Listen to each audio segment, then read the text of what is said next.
So, dito po if mabilis po ako magsalita. Para po makasok sa mga po. Sa sabihin ko. And for today po, ang pamagat po ng ating tatalakayin ay pananampalataya sa gitna ng bagyo. Now, ano po ba ang bagyo? Maliban sa ulan, sa mga yun po ang ating mga struggles, mga alalahanin sa buhay, no? Ang mga trials po natin. So, dito po, kung meron po kayong Bible or sa mga phone niyo po, ang first verse po is Mateo 14:22-33. Babasahin ko po ang isa-isa. And ito pong mensahe, lagi na din po natin natatakin, pero sabi nga po ni Lord, no, na okay lang na ibahagi ulit kasi mas gusto niya pa po tayong pagpalain. Mas pag po ganyan, nagre-remind po si Lord sa atin. Ayan po, mag-start po ako sa Mateo 14:22. Pinasakay kaagad ni Jesus ang kaniyang mga alagad sa isang bangka. Pinaunan niya sila sa kabilang ibayo habang pinaalis niya ang napakaraming tao. 23. Nang makaalis na ang napakaraming tao, umahon siyang mag-isa sa bundok upang manalangin.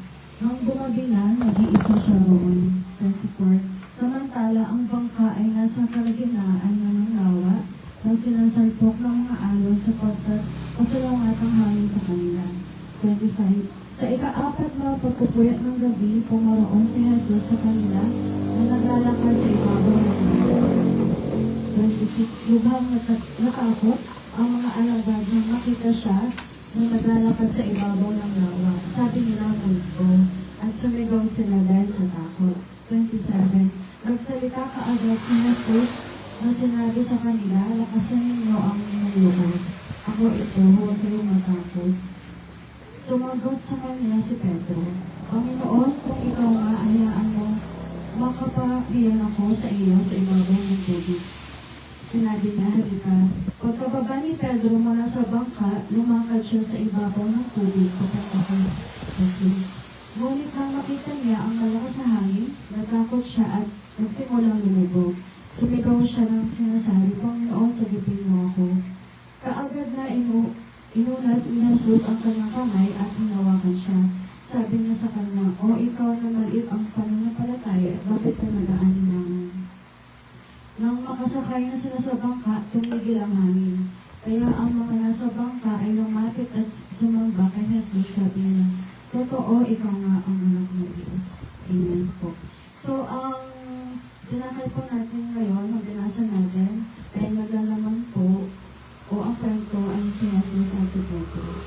So, pinatira ni Jesus ang mga alagad sa bangka habang siya ay nanalangin sa bundok.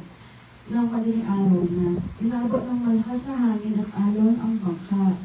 Lumakad si Jesus sa ibabaw ng tubig patungo sa kanila. Pumasok si Pedro sa tubig para lumapit kay Jesus. Ngunit nang tumingin siya sa hangin, simula siyang lumubog hanggang sa inabot ni Jesus ang kanyang kamay para iligtas siya. So, ang mga aral po dito na gusto kong sabihin sa ating ng Panginoon, no? Sumusunod ang mga alagad sa utos ni Jesus. Nang abutin sila ng bagyo, kalagitnaan ng pagsubok o kadakilaan ng pagsubok, hindi ibig sabihin na nakakasala tayo kaya may problema. Bahagi ito ng paglago natin. Nakikita tayo ni Jesus kahit pakiramdam niya ay malayo siya. Diba po, ano po talaga na meron tayong Lord. Minsan kapag inaabos tayo ng mga lakas na problema sa atin, parang wala na pong pag-asa, no? Pero si Lord, niremind niya po tayo lagi na nandiyan siya, na yung kamay niya na minsan hindi po natin nakikita, minsan nakikita natin, pero pilit po tayong gumagawa ng way ng pansarili natin, diba po? So, nakadepende ang paglakad sa kung saan ka nakatingin, no? Tapos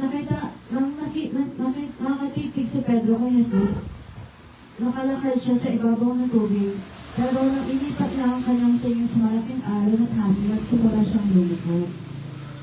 Kapag mas malaki ang problema sa paningin mo kaysa sa Diyos, magsisimula kang matakot at lumubog sa pag-aalala. Diba po? Ito yung kagaya po na sinabi ko na always remember ko na God is bigger than our problem. Diba po? Kapag mas lalo tayo mag-focus, nakatutok sa ating mga problema, mga iniisip, mas lalo tayong lumubog. Pero pag ang focus natin ay kay Lord lang, hindi po tayo makakakaya kahit anumang hangin yan or bagyo man na dumating. And agad na sumasagip ang kami ng Panginoon. Hindi hinahayaan ni Jesus na madulot si Pedro. Nung sumigaw siya ng Panginoon, iligtas mo ako, agad na inabot ni Jesus ang kanyang kamay. Ganon din po sa ating buhay. No, kapag nasa down, ano na po tayo, so hindi na po natin alam ang gagawin natin. Nandiyan po lagi ang kami ng Panginoon. Ang gusto lang po niya ay tumawag po tayo sa Kanya. Hindi natin kailangan maging perfecto po bago tayo tulungan ng Diyos. Ang kailangan lang natin ay ang humingi ng tulong sa Kanya. Kasi hindi po talaga natin kaya tayo po ang gagawa ng Diyos. Siya lang po ang makakapagbigay ng solusyon. No? Kagaya din po ng lagi sinasabi ni Pastor na bakit pumupunta po ang may mga sakit sa hospital. Diba po? Para magpagaling. So, ganun din po tayo. Bakit po patuloy tayo nagsisimba? Bakit po patuloy tayo nagpapagod tuwing every Sunday or every outreach po ng ganito, no? Dahil gusto po natin magpagaling din po kay Lord, no? Sa mga gusto natin, nangyayari natin sa buhay. Amen po. Amen. And, may questions po ako. Sa kasalukuyan, ano ang mga alon o hangin sa buhay mo na nagpapadala ng takot sa'yo? Sige po. Sagutin natin. Si Nanay. Okay po. Sa kasalukuyan po, ano ang mga alon o hangin sa buhay mo na nagpapadala ng takot sa'yo? Bigay mo yung mic kay Nanay. Sunod-sunod. Ano na yung mga hangin ngayon na sa palagay mo yun nagpapadala ng takot sa iyo sa buhay mo?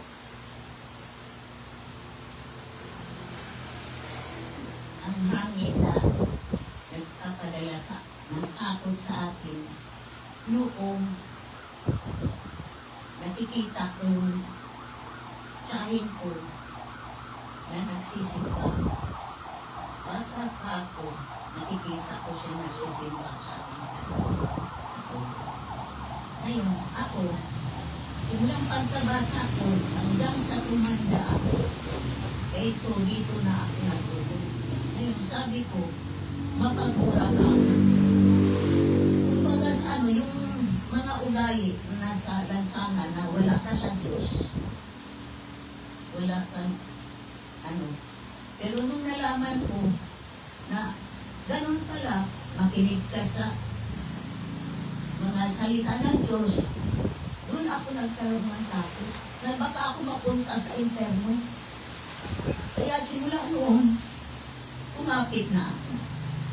Simula noon, nagdadasal na ako, sumasama ako sa mga Bible study. Amen. At nagpasalamat ako sa Diyos na nakabatin ako dito dahil dito ako natutupawag sa praise Diyos, God. humingi at magpasalamat. Praise God. Sunod-sunod po. Ano yung nagbibigay ng takot sa iyo, bro? Sa mga dumarating sa buhay mo. Anong nagbibigay takot sa iyo? Pangamba. Anong mga nasa isip mo na nagdudulot ng takot sa buhay mo?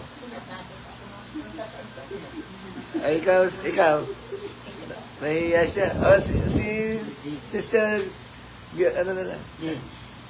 Nahihiya siya. Ay, ikaw, sis.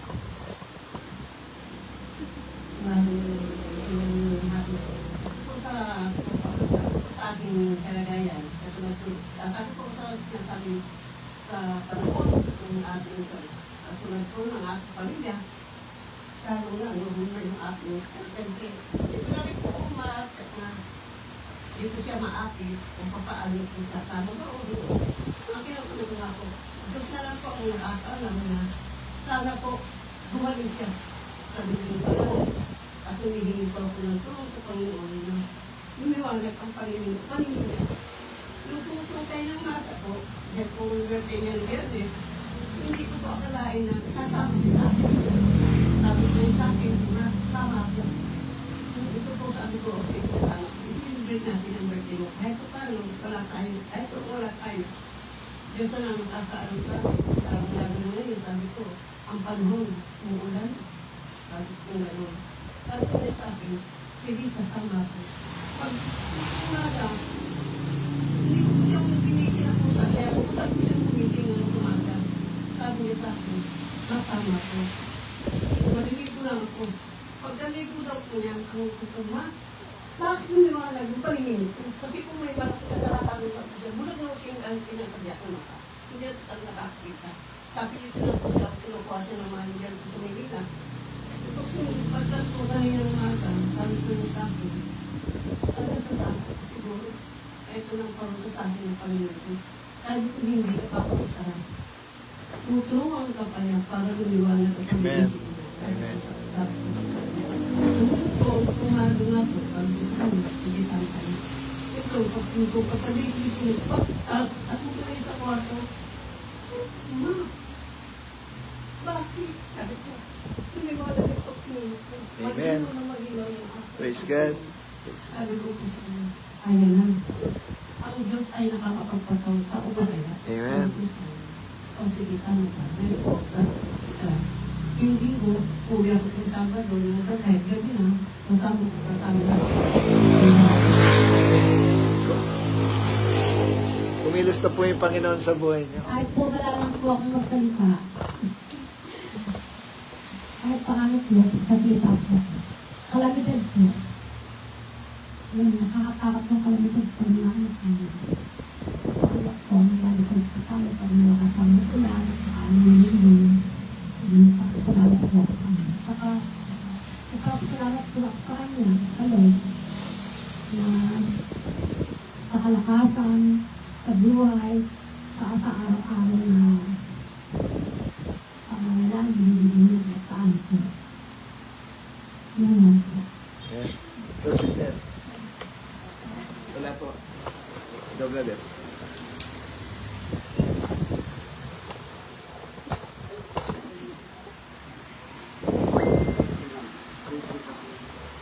Natatakot. Natatakot ako din ma. Kailangan manalangin. Para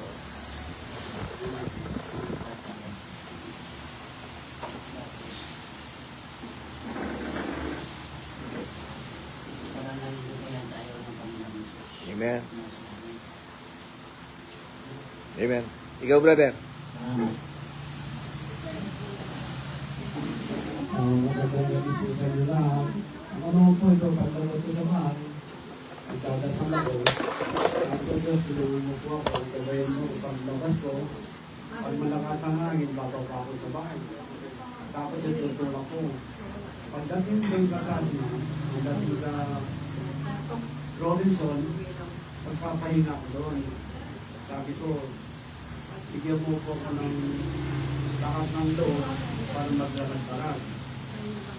Alam, yung mga kaibigan, tinatawagan ako, tay, dito ko muna magpahinga ka muna na malakas ang hangin, baka ikaw mabangga ng mga sasakyan, o baka naman na magpapahinga, inom ako ng kape.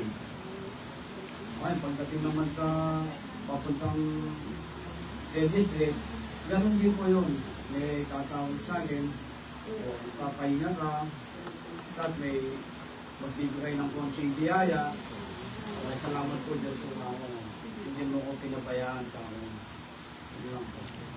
Ano kasi? Yung nagdudulot ng takot sa'yo, sa buhay mo.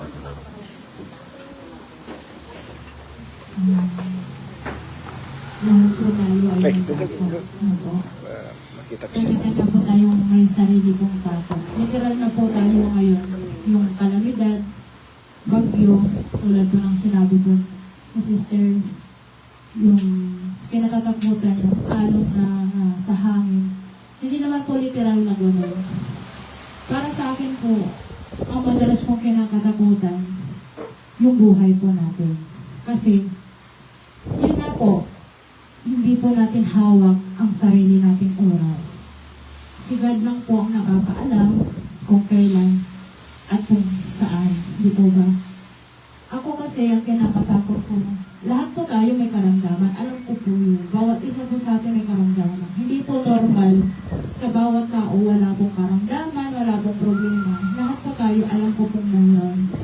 Ako po kasi ay may karamdaman po. Matagal ko na pong iniinda. Siguro 2 years na po siya. In operation po talaga ako. Pero dahil nandiyan po si God, hindi ako natatakot. Ang kinatatakot ko lang, although bata pa kasi ang mga anak ko. Pangalawa, malayo ako sa pamilya ko. Hindi ako makauwi. Kung ano ba yung number 1 na mangyari, ang iniisip ko yung mga anak ko. Yun po yung kinakatakutan ko na agos ng alon para sa buhay ko. Dahil nga, sabi nga po ng kasabihan, nalalapit na daw po yung paghatol po ng ating Panginoon. Pero hindi po ako natatakot doon dahil may pananalig po tayo. Nandiyan po yung panalangin at alam ko pong nandiyan po siya. Nagtitiwala po tayo dahil balang araw po, alam ko, ilalagay niya tayo sa buhay na walang hanggan. Amen. Kaya yun lang po ang pinaka... Although, takot talaga ako kasi tulad nga ng sinabi ko kanina, may karamdaman ako na hindi ko alam kung kailan po yun. Kasi 2 years na po talaga po in operation. Hindi po ako ma-opera dahil nga masyadong mababa yung dugo ko. Na hanggang ngayon hindi po tumataas. Pero okay lang kasi kahit hindi siya tumataas, hindi po siya normal, andito pa rin ako kasi nandiyan si God, nakagabay sa amin. Kasi nga nagtataka nga ako, sabi ko nga, kung wala talaga ang Panginoon, siguro matagal na rin po akong wala. Kasi hindi po normal yung dugo na 70-60 kung iisipin niyo po. Sa ilang years po, 2 years na po akong nakikipaglaban na ang dugo ko ay 70-60. Hindi po ba? Nakakatakot po siya kung pag-iisipin po ng husto. Pero ako hindi. Lumalaban po ako kasi nandiyan po yung mga anak ko. Amen. Pero, yun lang. Panalangin lang po, tiwala po sa Kanya kasi siya lang po ang nakakaalam. Wala pong iba. Yun lang po. Si Sis Lynn. Ako naman, takot talaga ako sa hangin, sa kidlat, sa kulob, kung ano, pag lumalabas ako sa bahay. Kailangan ko ako pupuntahan, tinatawag ako ng hospital na yung pagawa ko, pero nabulan, hangin. Sabi ko, Lord, bahala na ikaw. Kasi may kailangan ako pupuntahan. Pero, lumalabas pa rin ako. Bahala na. Sabi ko, Lord, tumitingin na lang ako sa taas, Lord. Kami na bahala sa akin. Samahan mo na lang ako kung dapat gawin mo sa akin kasi wala ako. Nagtiwala lang tayo kay Lord. Huwag tayo mag-isip na, ay, ang bahala. Isipin natin si Lord kasama natin sa buhay natin sa araw-araw. Amen. Si Sister Lourdes. Brother, at pa para makita ka. Diyan ka na. Hindi, para makita ka dito.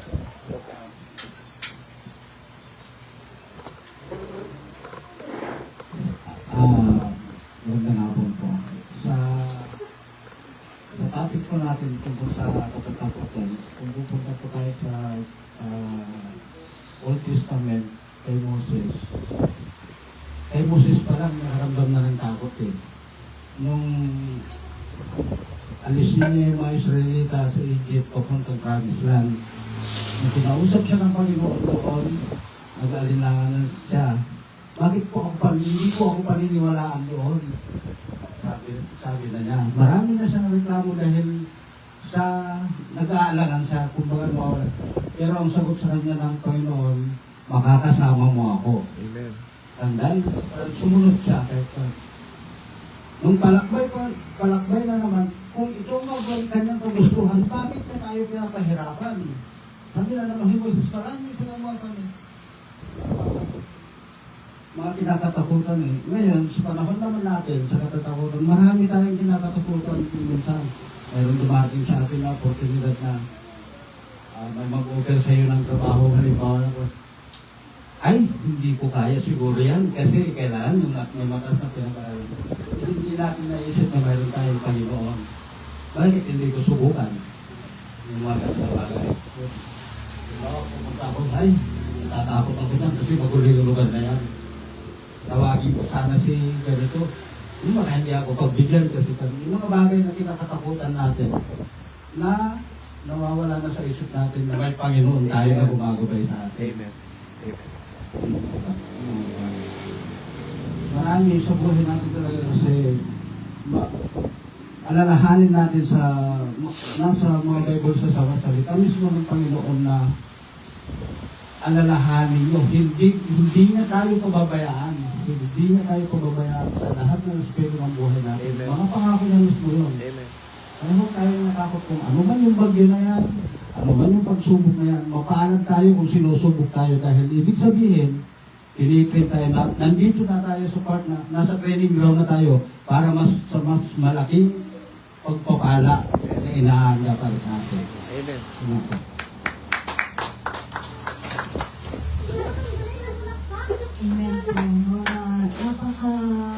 Napaka-bless po dahil ang bawat isa po na kumbaga parang testimony din po, no? Praise God po, napakabuti ng Diyos po sa ating buhay. So, yun po, sa panahon ngayon, sobrang nakakatakot na po talaga, no? Ito po, yung mga examples din po, no? Yung mga kinakatakutan natin, financial, worries, ang kalusugan po natin, mga pamilya, at ang pag-aaral po, no? Kung ano po yan sa atin sa ating buhay. So, di ba po, inas ko po sa inyo na kung ano po ang mga takot ninyo ang kami sa buhay. Ngayon naman po, paano natin na ipapanatili ang ating paningin o focus kay Jesus sa pangaraw-araw na buhay. Sige po, hindi na po isa-isa. Pero naman po ako narinig na sabi na magpatuloy lang po, no? Na mag-focus lang kay Lord, huwag sa ating subok sa iba, huwag sa naririnig, kundi sa Kanya naman po, no? At ganoon din po, patuloy po natin basahin ang Biblia, no? Huwag po natin i-ano lang po siya na i-display, no? And patuloy po tayo manalangin. Huwag po natin hayaan sa isang segundo, minuto, hindi po tayo manalangin kasi nagiging si Lord. Minsan po nakakalimutan natin na manalangin. Pero si Lord, lagi po niya tayong pinatawag. Tayo lang po talagang matigas na ulo minsan. Talagang gusto natin yung sarili pamamaraan natin. Kaya minsan po napapaharap tayo. Minsan nagkakaproblema po tayo ng mas grabe pa po yung problema kasi naputos pa yung ulo natin. So, yun po, related po itong topic natin kanina sa mensahe ni Sis Hazel, no? Nabanggit po na kanina yung first na ayaw buhay. So, i-explain ko rin po kasi parang ng tulong sa kanina. So, doon po sa verse Exodus 3:14, sabi po niya, sinabi ng Diyos kay Moises, ako ay si ako. At sinabi pa niya, ito ang sabihin mo sa mga Israelita, na sinubo ako sa inyo. And in English po, God said to Moses, I am who I am, and He said, say this to the people of Israel, I am sending to you. No? Amen po. Amen. Ang Diyos ay walang katapusan at hindi nagbabago. Lagi po natin tandaan. Ang Diyos ay kasama mo sa kasalukuyan ngayong present, past, present, and future. Amen po, no? And sapat siya sa lahat ng inyong pangangailangan. Never po magulang ang ating Panginoon sa atin. Amen. Tayo po ay maraming pagkukulang, pero siya hindi niya nagkukulang. Kung kailangan po natin ng kapayapaan, siya ang ating kapayapaan. Kung kailangan po natin ng lakas, siya po ang ating lakas. Kung kailangan po natin ng gabay, siya po ang ating gabay. Amen. And dito din po sa last verse. Okay pa po ba tayo? Amen. Bless po ba? Amen. Amen. Sabi po dito sa 2 Corinthians 4:18, while we do not look at the things which are seen po. Sa Tagalog po, kaya hindi nakatuon ang aming mga mata sa mga bagay na nakikita, kundi sa mga bagay na hindi nakikita. Sapagkat ang mga bagay na nakikita ay panandalian lamang. Ngunit ang mga bagay na hindi nakikita ay wala. Amen po. Ang pagkakaiba ng panandalian at walang hangganan, ito po yung mga nakikita natin, no? Yung mga karamdaman natin, pera, stress, o kabiguan ng sa buhay, ay tandaan po natin ay temporary lamang. No? Pagbabago ng pananaw, pamumuhay sa pananampalataya, hindi sa pagpili. Sabi natin, diba, sapagkat kami ay namumuhay sa Corinto 5:7, sapagkat kami ay namumuhay sa pamamagitan ng pananampalataya at hindi sa pamamagitan ng pamilya. Ang tunay na pananampalataya ay ang pagtitiwala sa Diyos dahil hindi natin agad nakikita ang kanyang ginagawa. Kapag nakatuon ang ating puso at isip sa Diyos, magkakaroon tayo ng kapayapaan at pag-asa sa kadalanan ng anumang bagyo sa ating buhay. Amen.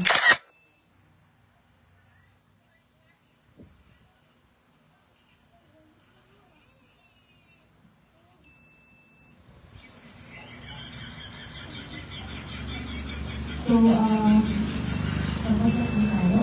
Sa lagi po natin nalaan, sa tuwing makakaramdam po tayo ng pagod o pag-aalala sa araw-araw, maglaan po tayo ng segundo o isang minuto lang kasi alam po natin may kanya po tayo ginagawa sa araw-araw. Maglaan po tayo ng panalangin para ipaalala sa sarili po kung gaano kalaki ang Diyos o magkasa sa ating mga problema. No, napakasarap po kasi tayo tinawag ng Diyos, tayo po ay tumanggap na po sa Kanya. So, ang kailangan na po natin ang gawin ay isurrender po sa Kanya lahat. At patuloy po natin aralin ang Kanyang mga salita. Kasi yun naman po ang ating sandata at pag-asa sa ating buhay. No? Amen po. Tayo po ay manalangin para sa ating pagkakas. Panginoon, salamat dahil ito ang aming karunungan sa gitna ng mga bagyo ng buhay. Patawarin niyo po kami sa mga pagkakataong mas nakatutok kami sa aming mga problema kaysa sa iyong kapangyarihan. Turuan mo po kami magtiwala sa iyo at hawakan ng aming mga kamay sa araw-araw. Amen.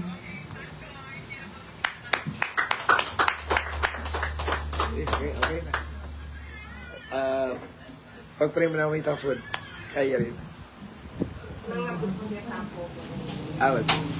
Ali, mag-picture muna tayo doon para may souvenir si Pastor Kelly. Picture po tayo doon para may souvenir siya. Picture po tayo doon. Kasi paminsan-minsan lang siya nakakasama para may souvenir siya.